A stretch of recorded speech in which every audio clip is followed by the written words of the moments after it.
Quelles sont les nouvelles épreuves du CAP pâtisserie? C'est ce que nous allons voir aujourd'hui dans cette vidéo.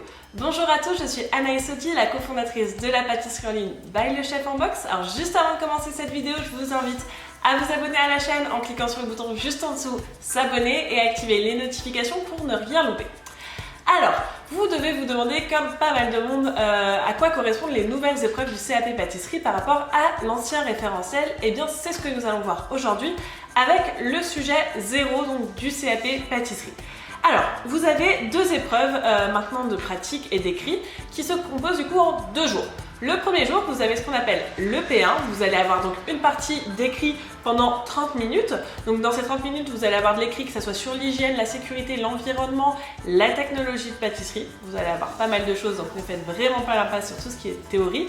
Ensuite, vous aurez donc 4h50 d'épreuves pratiques. Pendant cette EP1, vous allez avoir donc une partie sur la pratique pendant 4h50, comme je viens de vous le dire, sur tout ce qui est donc tour, petit four sec et moelleux et les gâteaux de voyage. Donc tout ce qui est tour, et bien c'est facile, c'est tout ce qui est donc feuilletage. Donc ça, vous l'avez déjà vu, feuilletage, viennoiserie, c'est classique, c'est tout ce que vous avez déjà dû apprendre pour le CAP. Petit four sec et moelleux, et bien en fait c'est tout simplement tout ce qui est tarte.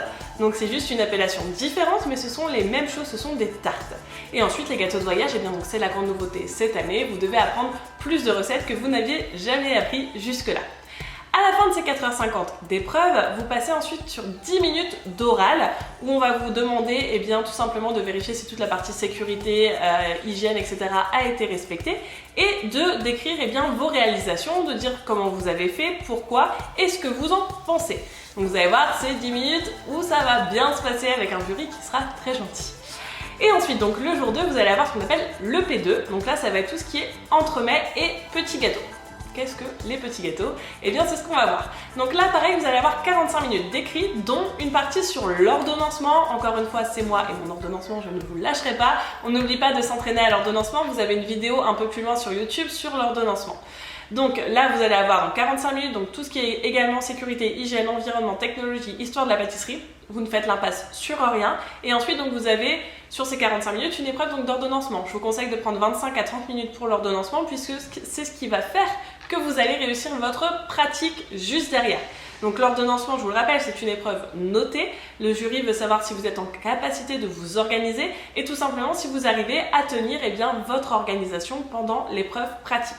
Donc sur cette EP2, vous avez donc 4 heures de pratique cette fois. Et donc vous avez des entremets classiques et des petits gâteaux. Et bien c'est tout simplement la pâte à choux. Donc les Paris-Brest, les chouquettes, etc. Les éclairs, c'est les petits gâteaux. Donc 4 heures d'épreuve pour faire ça. Ça va aller.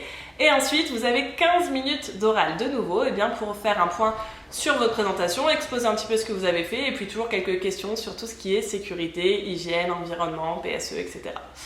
Voilà, donc j'espère que c'est un tout petit peu plus clair pour vous, pour ce nouveau référentiel. Pas d'inquiétude, ça va bien se passer, c'est la première année, mais ça va bien se passer. Et puis, eh bien, si on a des nouveautés, on n'hésitera pas à vous les donner. N'oubliez pas également que sur un nouveau référentiel, vous devez faire 2 fois 7 semaines de stage consécutives. Donc ne faites pas l'impasse dessus, c'est obligatoire pour vous inscrire. Ces 2 fois 7 semaines doivent être réalisées avant l'inscription. Inscription qui se fait entre octobre et novembre pour le CAP, pour le passer en juin de l'année d'après. Donc si vous n'avez pas encore fait vos stages, il faut les faire donc avant octobre-novembre pour les passer, ensuite pour passer votre CAP en juin.